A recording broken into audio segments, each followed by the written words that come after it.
Guys, today I'm going to be unboxing and giving you my first impressions of this. This is the Livall Smart Helmet. And I'll tell you what, if you're going to be on an electric scooter, riding electric bikes, or maybe even skateboards, and you want to protect the old noggin, this is the thing to do it. Coming right up.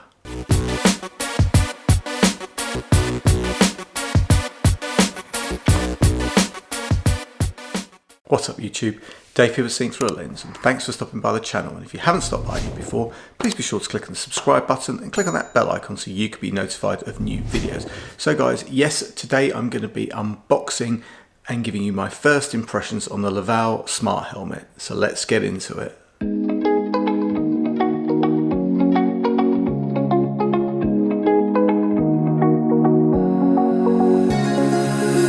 Now that I'm looking back, I can see all the signs I tried to fill in the cracks that were spread in my mind, but I was all out of hope, lost in an endless maze. The emptiness had unfolded just like a void, but you broke the coldness somehow and lit up a flame. This is a really well made helmet. Yeah, the styling might be not to everybody's taste, but quite frankly, very, very comfortable. Lots of padding in there, adjustable with this adjustment on the back and also strap adjustment on either side, so really quite nice.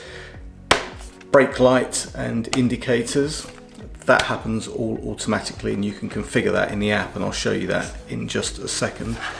This model's got the front indicators as well, so yeah, you know, it's kind of giving you that high level kind of extra lighting, which I think you need, especially on an electric scooter, because most of the electric scooters, the lights, particularly the brake lights and the back lights, are all very, very low, so probably not easy to see all the time, and depending on what's behind you and how close they are, you may not see that at all. So having this extra lighting at the top is actually quite good, and the indicators as well, because I don't know about you guys, if you've ever ridden an electric scooter, like doing the whole indicating, putting your hands out is pretty difficult, especially this side, because your thumb's on the throttle, so you haven't got a lot of momentum when you take your thumb off the throttle, unlike a push bike, which will continue to freewheel because of the regenerative braking and slowing down, overrun, call it what you like.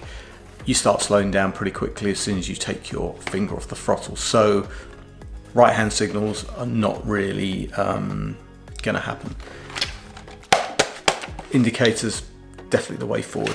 But as I said, this is really comfortable. I've worn a couple of other helmets. In fact, I bought one and returned it, and nowhere near as comfortable as this. So I've got the Inakim Oxo, kind of get like a 45 mile-ish range out of that. I could wear this for 45 miles, no problem at all. So guys, this helmet is packed with features.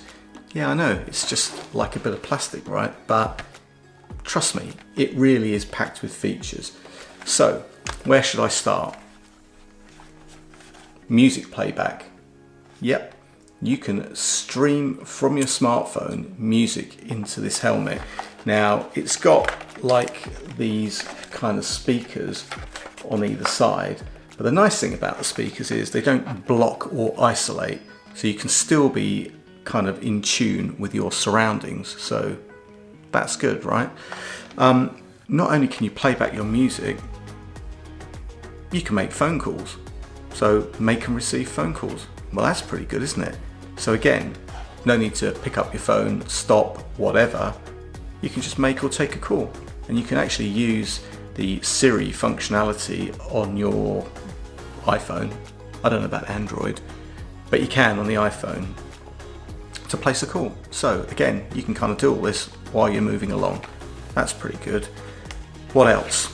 So guys, not only does this helmet give you music and hands-free calling, it actually gives you spoken navigation instructions.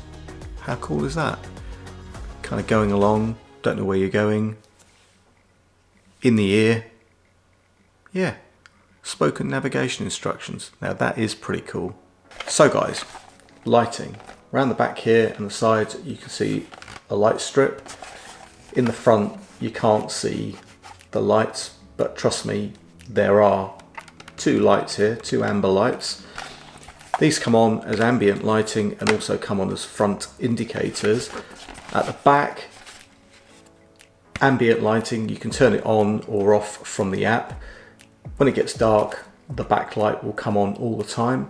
And also when you brake, you've got this high level brake light, which is an absolute given. I mean, it's a must. E-scooters have got very, very low lighting, especially the backlights. And depending on the traffic and what's behind you and how close they are, you're really not going to see those backlights. So having this higher backlight stroke brake light is an absolute must.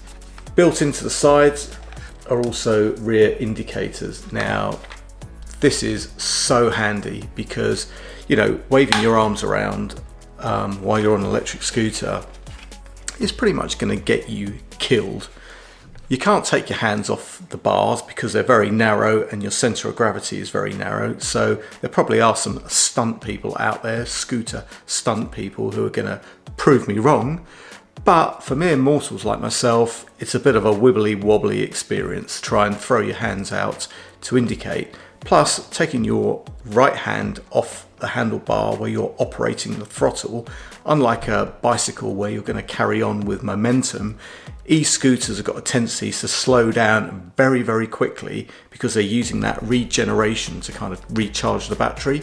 So taking your hand off, taking your thumb off the throttle, whatever, and trying to throw it out at the same time, coupled with all the other bits of center of gravity and balance, you're going to die. So having indicators are really, really handy.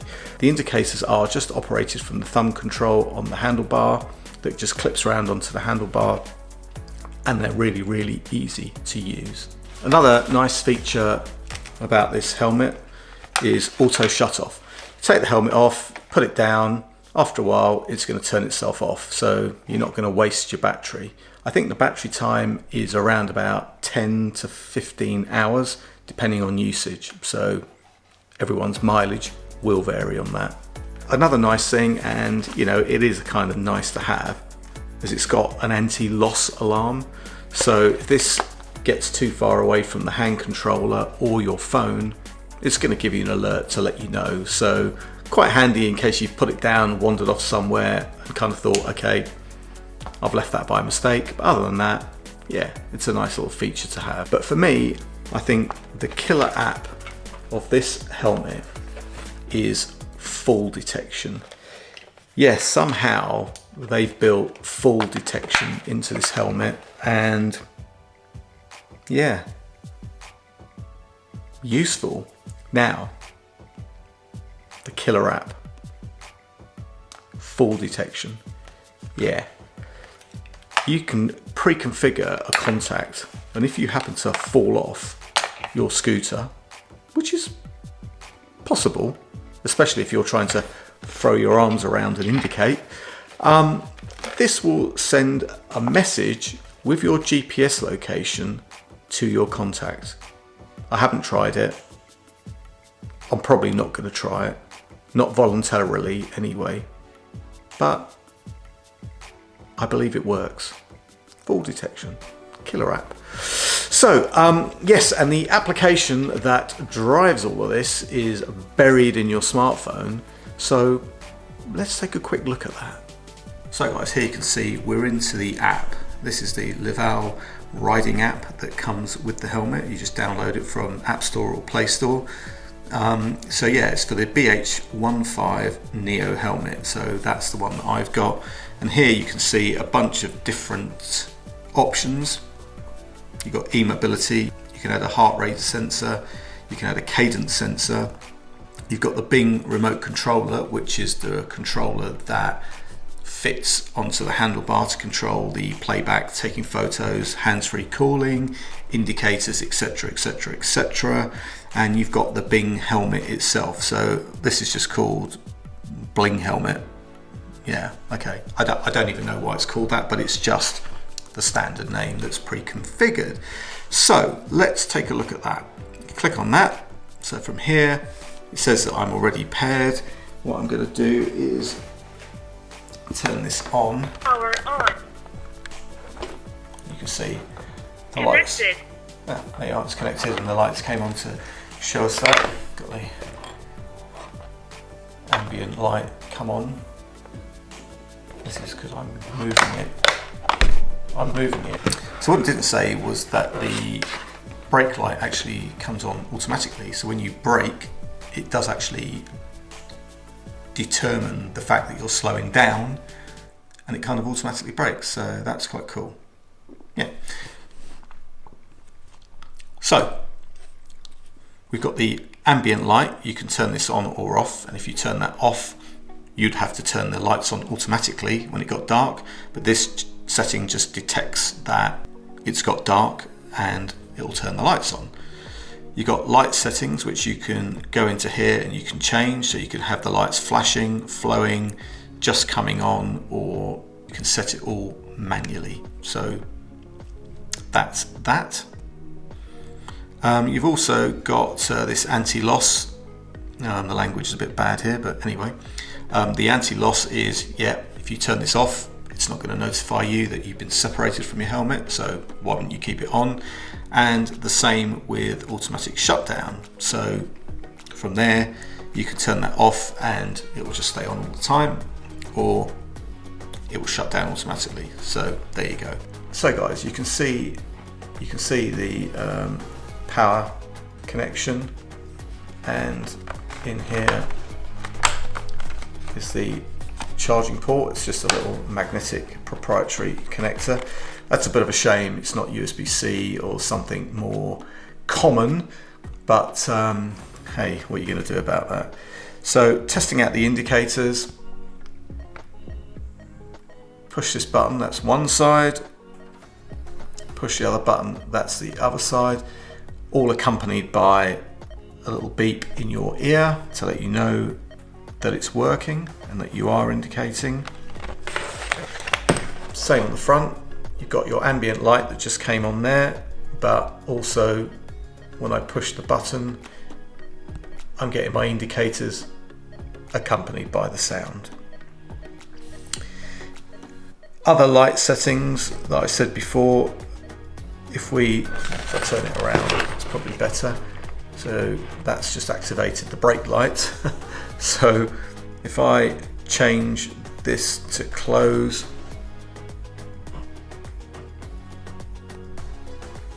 this is the default light. This is having it on the flash setting.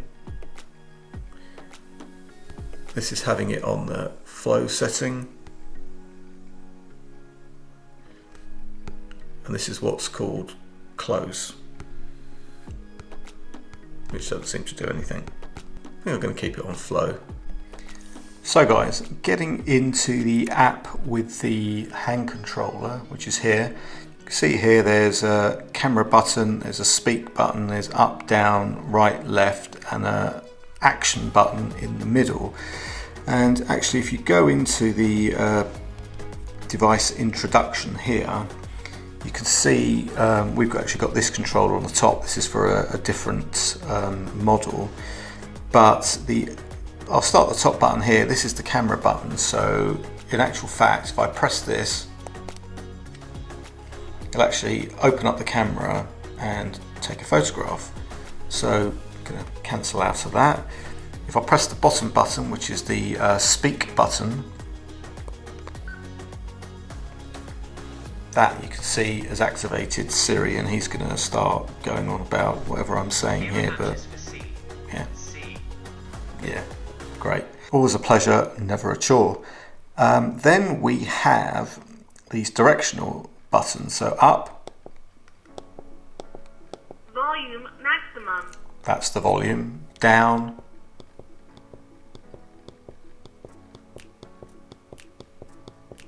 well, it doesn't tell me that it's volume minimum, but there we go. Get back up again. Volume maximum. Here we have the direction indicators. So I had the helmet, that would be showing me that. And obviously the other side does the other side. And then in the middle we have this action button. So if I push that, that's actually started music playback. So I don't know what it is that's playing. Let me turn the volume up. Volume maximum. I'll press it again and it stops.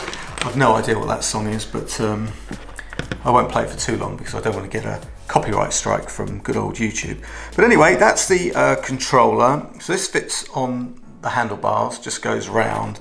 Then you have this rubber that kind of fits around it and secures it in place. So it's pretty secure.